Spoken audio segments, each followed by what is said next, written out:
नमस्कार दोस्तों, bank Nifty option series की एक और लर्निंग वीडियो में आपका स्वागत करता हूं। दोस्तों आज की वीडियो धमाकेदार होने वाली है, तो वीडियो को ध्यानपूर्वक देखिए, समझिए और सीखिए। कंटिन्यू मैं हर वीडियो में बार बार आप लोगों से बोलता हूं कि पैसा माइंडसेट से बनता है, सेटअप से नहीं बनता है।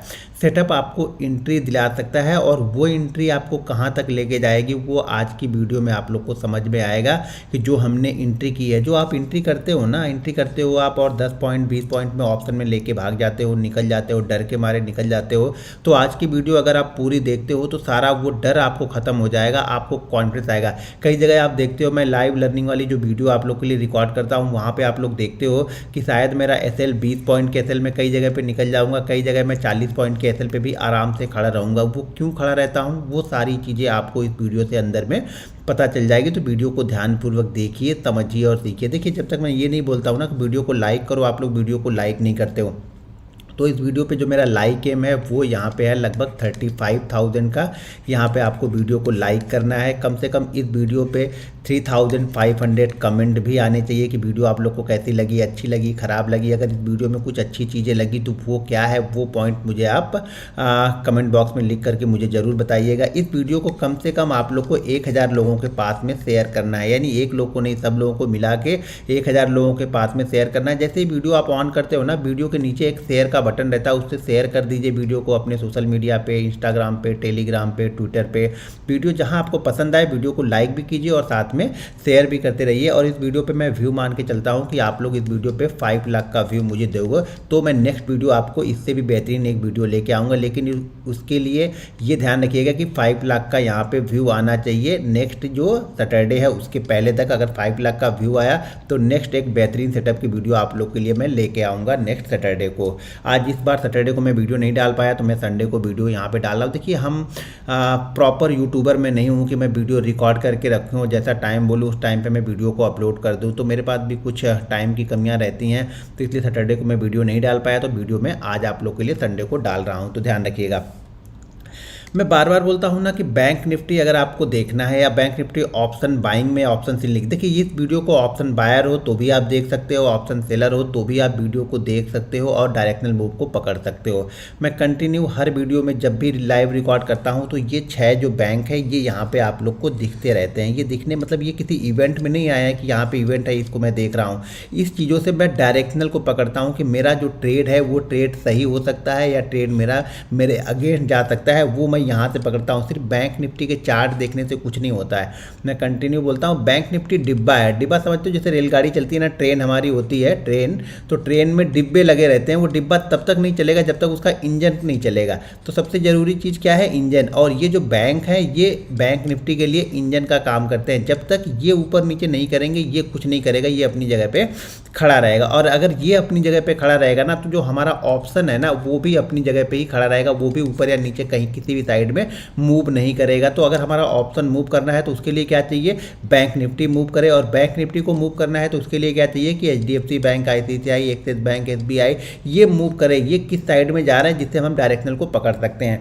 तो इसको देखने के बाद में ना जो आपका जो आप 10 पॉइंट या 20 पॉइंट लेके भाग सकते हो ना, मैं कि ये आपको गारंटी के साथ कह सकता हूँ कि फिर आप उसको 10 पॉइंट 15 पॉइंट पे नहीं, उसके अच्छे मूव को आप पकड़ोगे। अगर अभी आप 10 पॉइंट पे भाग जाते हो तो इस वीडियो को पूरा देखने के बाद में तो वो जो भागने वाला जो आपका मूड है ना वो 20 पॉइंट के बाद आपको जनरेट होगा, क्योंकि 10 पॉइंट पे तब आपको डर नहीं लगेगा। कुछ ऐसी चीज़ें बताऊंगा तो वीडियो को पूरा देखते रहिए। अब यहाँ पे देखिए, HDFC bank, ICICI bank, Axis bank, इन सब का एक एवरेज है किसमें, बैंक निफ्टी में। यानी बैंक निफ्टी में इन सब का एक एवरेज है कि कितने परसेंट ये चलेंगे तो बैंक निफ्टी किस तरीके से मूव करेगा।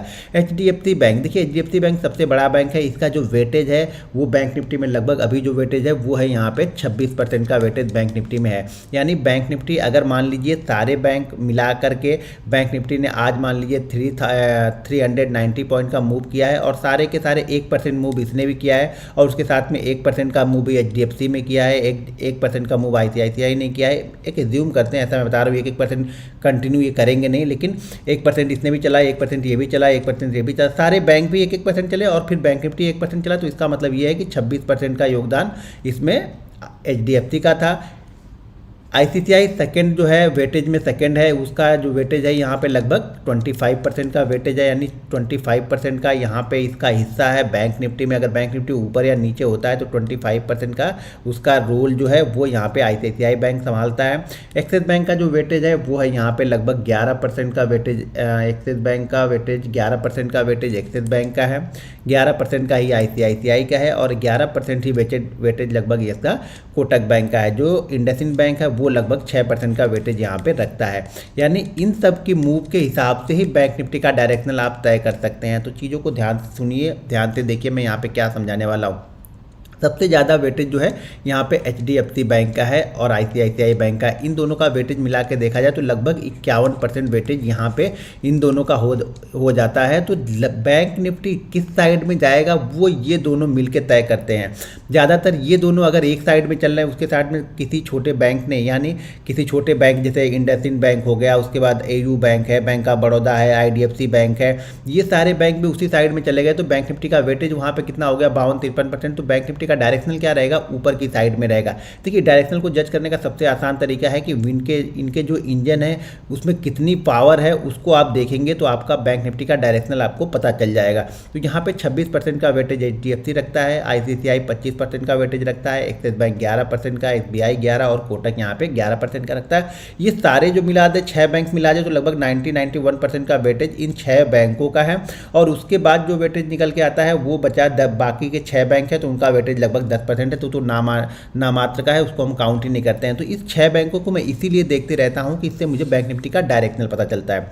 अब 26% का वेटेज यहाँ पे एचडीएफसी बैंक रखता है। एचडीएफसी बैंक 26% का वेटेज तो रखता है, लेकिन हमें कैसे मालूम चलेगा कि एचडीएफसी बैंक 1 पॉइंट अगर मूव करता है तो बैंक निफ्टी को ये कितना ऊपर या नीचे लेके जाएगा। तो यहाँ पे देखेंगे आज का मूव देखिए, जैसे ये फ्राइडे का मूव है, फ्राइडे के मूव में इसने 45 पॉइंट का मूवमेंट किया है। एचडीएफसी बैंक ने मूवमेंट कितना किया है, 45.40 का यहाँ पे मूवमेंट किया है। तो एचडीएफसी बैंक निफ्टी को फ्राइडे के सेशन में 320 पॉइंट अकेला ऊपर लेके गया है। यानी जो ये 680 पॉइंट का आपको गेन दिख रहा है इसमें एचडीएफसी बैंक का योगदान कितना है, 320 पॉइंट एचडीएफसी बैंक लेके गया है। आईसीआईसीआई बैंक यहाँ पे लेके गया है 183 पॉइंट बैंक निफ्टी को ऊपर की साइड में लेके गया है। अब इन दोनों को अगर मिला लें, इन दोनों को मिला करके देखिए तो लगभग इन दोनों को मिलाने के बाद में लगभग 500 पॉइंट सिर्फ ये 2 बैंक ही लेके गए हैं बैंक निफ्टी को। यानी ये 600 पॉइंट का जो यहाँ पे गेन दिख रहा है 680 पॉइंट का, वहाँ पर 500 पॉइंट तो सिर्फ ये 2 बैंक ही लेके गए।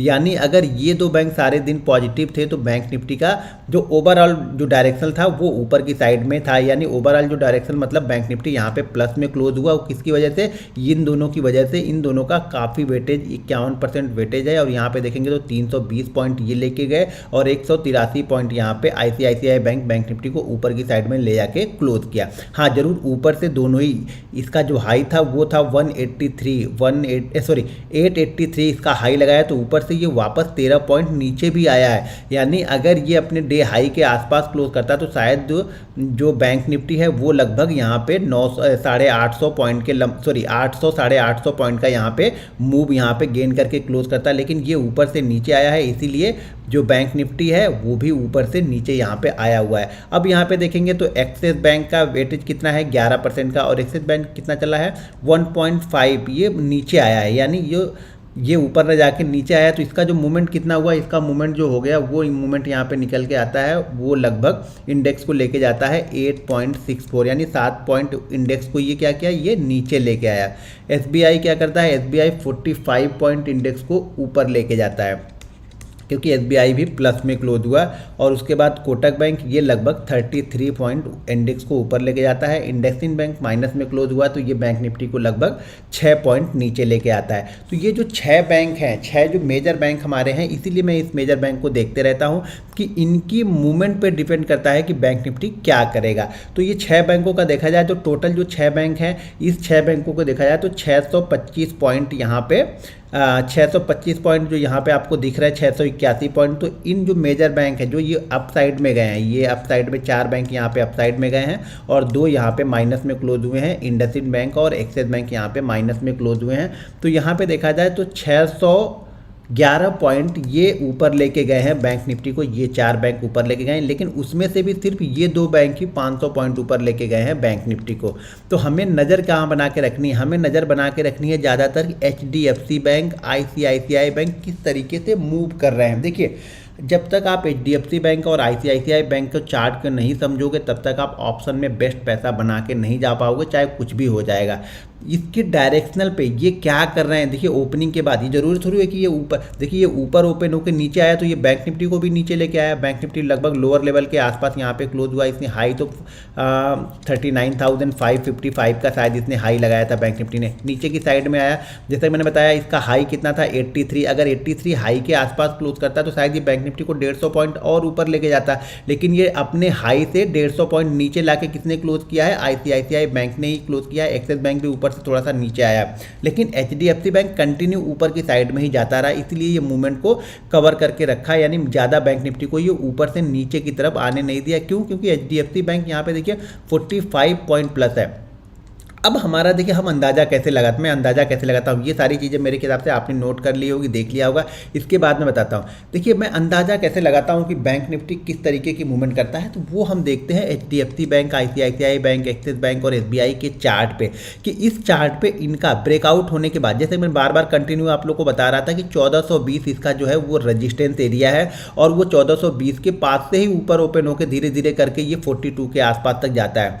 इसका जो रजिस्टेंस एरिया मैंने पहले आप लोग को बताया है कि 883 से 890 ये रेजिस्टेंस एरिया है। नीचे से ओपन होकर ये ऊपर जाता है, लेकिन ये क्या करता है, ये ऊपर से नीचे आता है, क्योंकि यहाँ पे ये रेजिस्टेंस के पास जाके ओपन होता है और ये रेजिस्टेंस के ऊपर जाके ओपन होता है। जब रेजिस्टेंस के ऊपर ओपन होने के बाद थोड़ी देर होल्ड करने के बाद ये कंटिन्यू ऊपर की साइड में चलता है और ये रेजिस्टेंस को अपने ब्रेक नहीं कर पाता है, तो ये नीचे की साइड में आता है। तो जिससे हमें क्या लगता है, हमें अंदाजा ये मालूम चलता है, लेकिन ये काफ़ी बड़ा गैप अप ओपन हो चुका था, तो इसलिए यहाँ पे इसका इफेक्ट नहीं दिखा।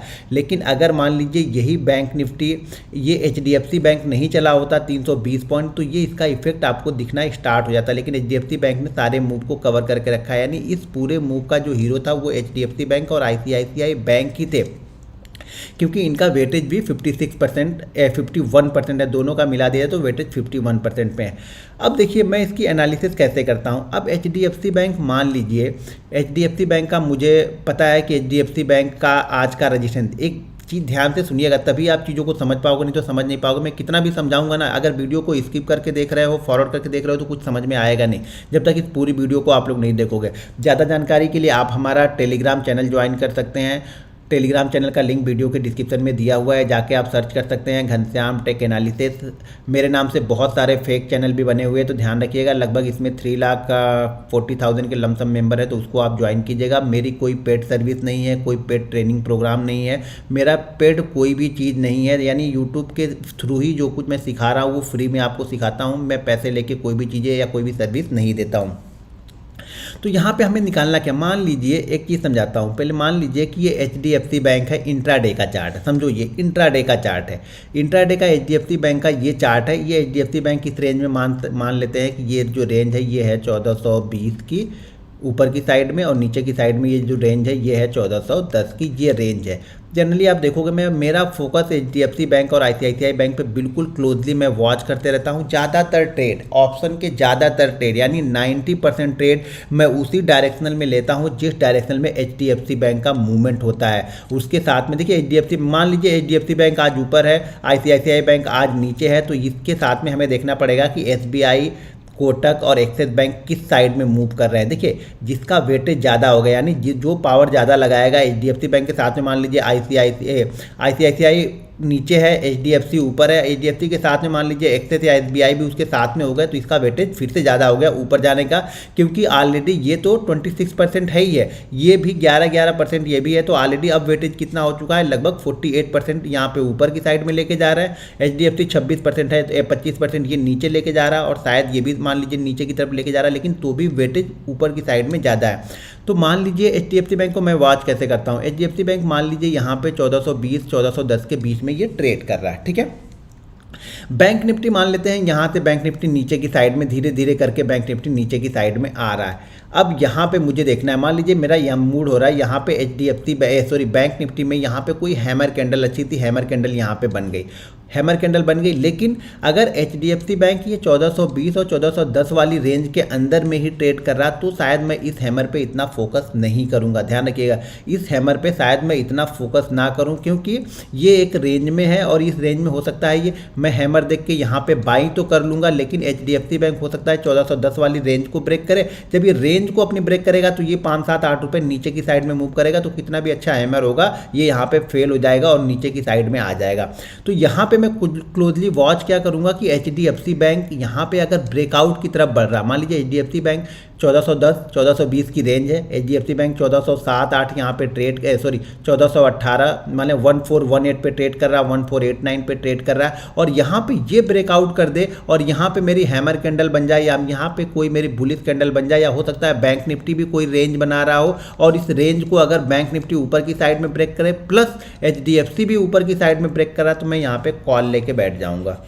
तब मैं यहाँ पे कॉल बाइंग कर लूँगा। मान लीजिए जो भी मेरा कॉल का प्रीमियम मान लीजिए 300 है तो मैं 300 लेके बैठ जाऊँगा।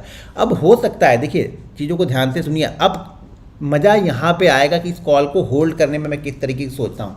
अब यहाँ पे मैंने 300 पे ये कॉल ले ली है, लेकिन मान लीजिए HDFC बैंक इस लेवल को 1420 वाले लेवल के ऊपर निकल के ये ट्रेड कर रहा है, लेकिन बैंक निफ्टी क्या कर रहा है, बैंक निफ्टी जहाँ पे मैंने ये ट्रेड लिया, मान लीजिए ये ट्रेड जब मैंने लिया तब बैंक निफ्टी ट्रेड कर रहा था मान लीजिए 39,400, एक एग्जाम्पल दे रहा हूँ, ठीक है। HDFC बैंक तो ठीक है 20 के ऊपर ये 21-22 ये धीरे धीरे जा रहा है, लेकिन बैंक निफ्टी क्या कर रहा है, ये 39,400 से थोड़ा सा नीचे ट्रेड करने लगा, मान लीजिए 39,380 के पास ट्रेड कर रहा है, और हमारा जो मैंने कॉल लिया था ये कॉल मेरा आ गया है 290 के पास में। देखिए मैं तब तक नहीं डरूंगा इस कॉल में ना जब तक ये HDFC बैंक 20 के ऊपर कंटिन्यू ट्रेड कर रहा है। HDFC बैंक ने जो रेंज ब्रेक किया है ना, इस रेंज के ऊपर ये जब तक चल रहा है तब तक मुझे इस कॉल में डर नहीं है। अब कॉल में डर का मतलब ये नहीं कि बैंक निफ्टी यहाँ से 400 पॉइंट नीचे चला है तो भी मैं नहीं देखूंगा, सिर्फ HDFC बैंक को देखूंगा।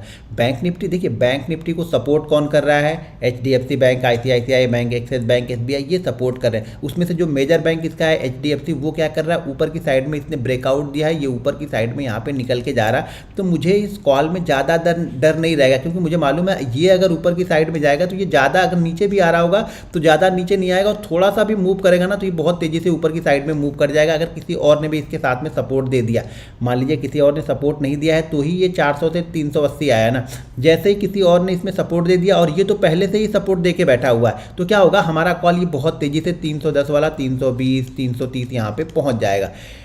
मैं डरूंगा कब, जब ये 380 आ गया है, ठीक है, और ये भी क्या करेगा, ये 1420 की जगह पे ये वापस 1418 ट्रेड करने लगा, यानी जिस रेंज में ये सारा दिन फंसा हुआ था वापस इसी रेंज में आके ये ट्रेड करने लगा है।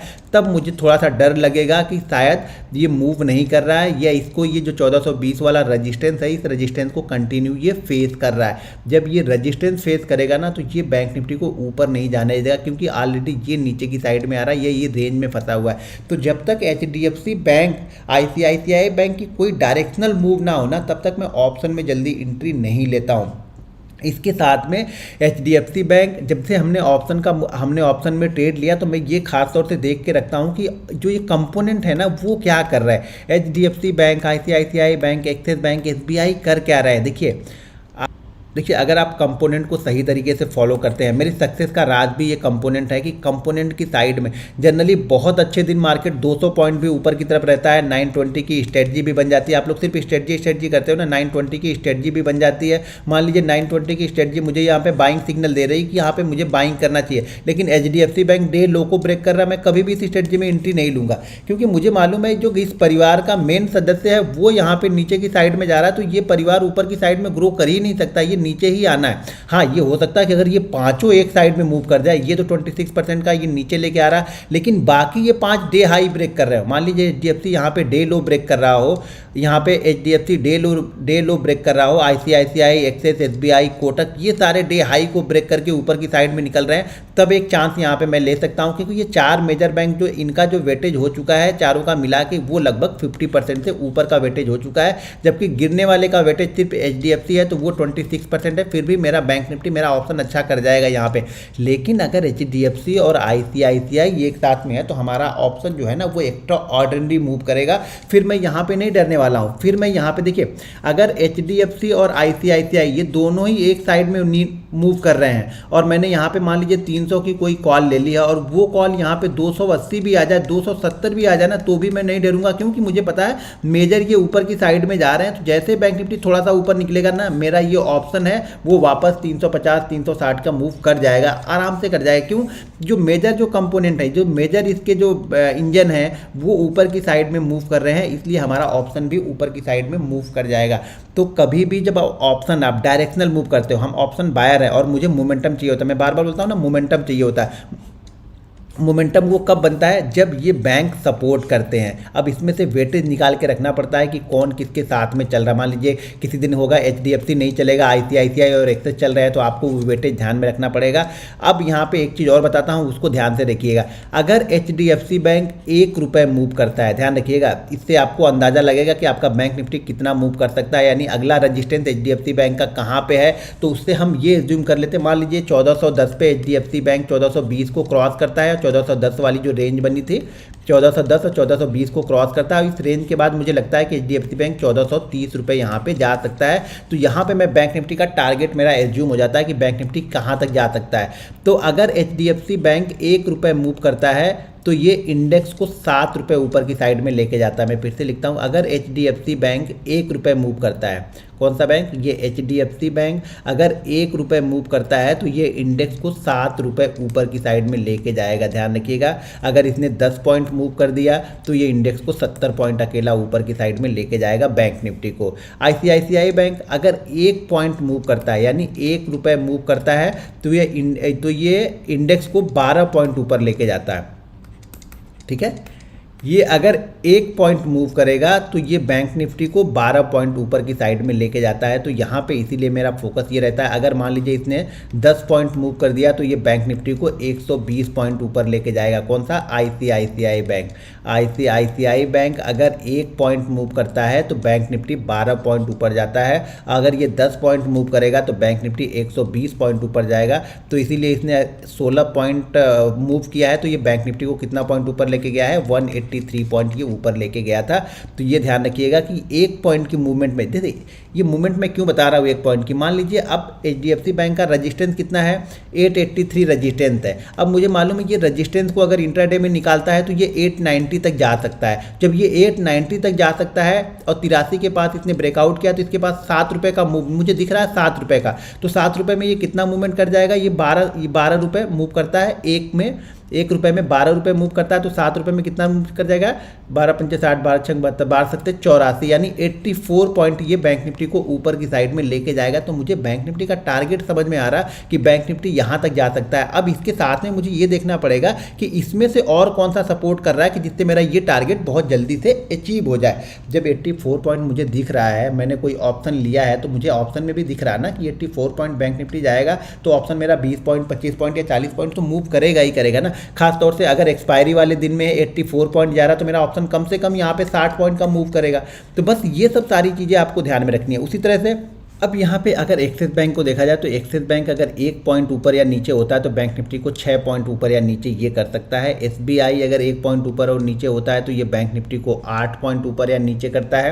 उसी तरह से अगर कोटक बैंक देखा जाए तो 1 पॉइंट ऊपर या नीचे होगा तो ये 2 पॉइंट बैंक निफ्टी को ऊपर लेके जाएगा। इंडसइंड बैंक भी 1 पॉइंट ऊपर होगा तो बैंक निफ्टी को 2 पॉइंट ऊपर या नीचे की साइड में लेके जाएगा। और यहाँ पे ICICI का मैं लिख दूँ तो ICICI 1 पॉइंट जाएगा तो ये बैंक निफ्टी को 12 पॉइंट ऊपर या नीचे लेके जाएगा। HDFC का एक बार फिर से लिख देता हूँ तो ये 7 पॉइंट ऊपर या नीचे लेके जाएगा। तो इससे आपको देखिए इससे आपको क्या होता है ना, इससे आपको कॉन्फिडेंस मिलता है कि जो आपने ऑप्शन का ट्रेड लिया था उसमें मोमेंटम आएगा या नहीं आएगा। क्यों कि मान लीजिए हमने ऑप्शन का ट्रेड तो ले लिया है बाइंग साइड में, लेकिन HDFC बैंक ICICI बैंक नीचे की साइड में जा रहा तो कभी हमारा ऑप्शन प्रॉफिट में आएगा ही नहीं, क्योंकि उसके जो मेजर कंपोनेंट है HDFC और ICICI वो क्या कर रहे हैं? नीचे की साइड में ट्रेड कर रहे हैं। तो हमारा ऑप्शन तो बढ़ेगा ही नहीं ना। हमने जो कॉल ऑप्शन ले लिया उस कॉल ऑप्शन में तो मूवमेंट होगी ही नहीं, क्योंकि मेजर तो ये नीचे की साइड में जा रहा है, बैंक निफ्टी को नीचे की साइड में लेके जा रहा है। और जब बैंक निफ्टी नीचे जा रहा है तो ऑप्शन भी नीचे की साइड में जाएगा। तो ये कंपोनेंट मुझे वो बिलीव देता है, ये कंपोनेंट मुझे वो कॉन्फिडेंस देता है कि मेरे प्रॉफिट में मुझे खड़ा रहना है या प्रॉफिट बुक करके भाग जाना है। जो मैंने ट्रेड लिया है वो ट्रेड सही हो सकता है या गलत होगा। अगर गलत होगा तो मैं पहले ही भाग जाऊँगा उस ट्रेड से। क्योंकि ऑलरेडी इसने ब्रेकआउट या ब्रेक डाउन कर दिया है। मेरे अगर अगेंस्ट ये दोनों चल रहे हैं तो कभी भी आपका ऑप्शन का ट्रेड सक्सेसफुल होगा ही नहीं, ये ध्यान रखिएगा। मतलब जब हमने ट्रेड लिया उस ट्रेड की बात करा, वहाँ से अगर अगेंस्ट चल रहे हैं तो ये हमारा ट्रेड कभी प्रॉफिट में जाएगा ही नहीं। तो इसीलिए मैं इन कंपोनेंट पे बहुत फोकस करता हूँ, क्योंकि मेरा जो सक्सेस रेट है वो बहुत अच्छा इस कंपोनेंट की वजह से हुआ। जब मैंने कंपोनेंट को वॉच करना स्टार्ट किया, इसके सपोर्ट और रजिस्टेंस को देखना स्टार्ट किया, और इसके सपोर्ट और रजिस्टेंस के बेस पे ही मैं बैंक निफ्टी के ऑप्शन को ट्रेड करता हूं कि मुझे पता चलता है कि एचडीएफसी बैंक ने अगर ब्रेकआउट किया है तो वो कहां तक जा सकता है, आईसीआईसीआई बैंक ने अगर ब्रेक डाउन किया है तो वो कहां तक जा सकता है। उन सारी चीज़ों को मैनेज करके देखना आपको आना चाहिए। देखिए ये कंपाइल करके देखना पड़ता है। ये अलग अलग एक अगर आपने चार्ट लगा लिए, मतलब एक ही स्क्रीन पर अगर आपने 4-5 चार्ट भी लगा लिए ना, तो भी आपका काम हो जाएगा कि आपको ये 4 बैंक दिखते रहने चाहिए उस चार्ट पे कि ये क्या कर रहे हैं। इस 4-5 बैंकों का आपको रिजल्ट हर समय आपके सामने होना चाहिए कि हर समय ये क्या कर रहे हैं। ऊपर की साइड में सडनली निकल रहे हैं, नीचे की साइड में निकल रहे हैं। और ख़ास तौर से ये 2 बैंक एसबीआई और एचडीएफसी और आईसीआईसीआई, अगर ये दोनों एक ही साइड में हमारे ट्रेड लेने के बाद में ये एक ही साइड में कंटिन्यू ब्रेकआउट कर रहे हैं ना, तो हमारा ट्रेड बहुत जल्दी प्रॉफिट में और बहुत तेज प्रॉफिट में आता है, यानी मोमेंटम पकड़ में आ जाता है हमारे ऑप्शन बाइंग का। तो देखिए इस वीडियो से आप लोग को 2 चीज़ें समझनी है। पहली चीज़, अगर आप ऑप्शन बायर हो या डायरेक्शनल ऑप्शन सेलर हो तो भी आपके लिए काम आएगा। लेकिन कब? जब आपने इन सब सारे बैंकों को फोकस करके इन दोनों बैंकों पे ज़्यादा फोकस कीजिए कि इन दोनों के साथ में और कौन से इनके साथ में चल रहे हैं। मान लीजिए ये प्लस में चल रहा, एचडीएफसी प्लस में चल रहा, उसके साथ में एसबीआई प्लस में चल रहा और यहाँ पे एक्सिस प्लस में चल रहा, हमारा ट्रेड ऊपर की साइड में अच्छा करेगा। मान लीजिए आईसीआईसीआई यहाँ पे माइनस में चल रहा है, ठीक है, आईसीआईसीआई माइनस में चल रहा है, उसके साथ में एसबीआई भी माइनस में चल रहा है, एक्सिस भी माइनस में चल रहा है, तो मतलब हमारा ट्रेड एचडीएफसी ऊपर जरूर जा रहा है, लेकिन ये तीनों जो है उसको मैनेज कर दे रहा है, यानी इसको नीचे की साइड में लेके आ रहा है। लेकिन मान लीजिए आईसीआईसीआई अच्छा कर रहा है, सिर्फ एचडीएफसी खराब कर रहा है, बाकी 3, मतलब इन दोनों के साथ में ये किसके साथ में है ये देखना पड़ेगा कि इसके साथ में कौन कौन है। एचडीएफसी अगर ऊपर जा रहा है तो इसके साथ में और कौन है, कहीं इसके साथ में आईसीआईसीआई है, तब तो कुछ पूछने की जरूरत ही नहीं है। लेकिन मान लीजिए आईसीआईसीआई नीचे है, ये दोनों ऊपर जा रहा है, तो भी हमारा ट्रेड बहुत अच्छा यहाँ पे करते हुए दिखाएगा। लेकिन जिस दिन अगर ये दोनों एक साथ में ब्रेकआउट करके एक साथ में ऊपर की तरफ निकलते हैं ना, उस दिन बड़ा पैसा बनता है। ये ध्यान रखिए, ऑप्शन में बड़ा पैसा और बहुत तेज पैसा उसी दिन बनता है जिस दिन ये दोनों एक साथ में एक ही डायरेक्शनल में मूव करते हुए आपको दिखे सुबह से, तो समझ जाइएगा बड़ा पैसा बनेगा। एक ही डायरेक्शन में अगर ब्रेकआउट यहाँ पे करता है, इंपॉर्टेंट है कि ब्रेकआउट के बाद दोनों एक साथ चलें। जैसे यहाँ पे देखिए एचडीएफसी का ब्रेकआउट हुआ और यहाँ पे कोटक का ब्रेकआउट हुआ। कोटक के चार्ट को भी मैं कंटिन्यू आप लोग को बता रहा था कि 1810 जो इसका है रजिस्टेंस एरिया, इसको क्रॉस नहीं कर पा रहा पिछले 3-4 दिनों से, और ये भी 1420 वाले जो रेंज थी उसको ये क्रॉस नहीं कर पा रहा था। ये भी 880 वाले रेंज को क्रॉस नहीं कर पा रहा था, और ये इस दिन भी इसने क्रॉस नहीं किया, वहाँ पे ओपन होकर नीचे आया, जबकि ये तब अपने रजिस्टेंस एरिया के आसपास ओपन होकर रेजिस्टेंस को ब्रेक करके ऊपर की साइड में यहाँ से निकल गए। इसीलिए बैंक निफ्टी आपको 680 पॉइंट ऊपर की साइड में दिख रहा है। तो कंपोनेंट पे फोकस बना के रखो। बिना कंपोनेंट के आपका ऑप्शन कभी भी अच्छा परफॉर्म नहीं करेगा या आपको कॉन्फिडेंस नहीं आएगा। कंपोनेंट पे नज़र बना के रखोगे तो आपने जो ऑप्शन में ट्रेड लिया है ना, उस ट्रेड से डरने की ज़रूरत आपको बिल्कुल नहीं रहेगी, क्योंकि अगर आपके कंपोनेंट अच्छा कर रहे हैं ना, तो आपका ऑप्शन आपके साथ में ही चलेगा। आपका ऑप्शन अगर आपने डायरेक्शनल मूव पकड़ा हुआ है और आपके जो मेजर बैंक है वो भी आपकी डायरेक्शन में ही चल रहे हैं उस समय, तो आपको डरने की ज़रूरत नहीं है। हमें डरने की ज़रूरत तब होती है जब हमारा मेजर जो कंपोनेंट है वो हमारे ट्रेड के अगेंस्ट चल रहा होगा। अगर हमने कॉल बाइंग किया है और ये नीचे चल रहा है तो हमारा कॉल जो है वो अच्छा परफॉर्म नहीं करेगा। अगर ये दोनों उसी साइड में हमारे अगेंस्ट चल रहे हैं तो बिल्कुल ही नहीं करेगा, ये ध्यान रखिएगा। तो दोस्तों वीडियो पसंद आए तो वीडियो को लाइक और शेयर कीजिए, और अगर आप हमारा टेलीग्राम लर्निंग ग्रुप ज्वाइन करना चाहते हैं तो वीडियो के डिस्क्रिप्शन में लिंक है, उस लिंक के जरिए जाके आप Zerodha, angel broking, Upstox, Reliance blue, fire, ICICI direct में किसी एक के साथ डीमेट अकाउंट ओपन करके आप हमारा लर्निंग ग्रुप ज्वाइन कर सकते हैं। दोस्तों मिलते हैं नेक्स्ट वीडियो में। जय हिंद।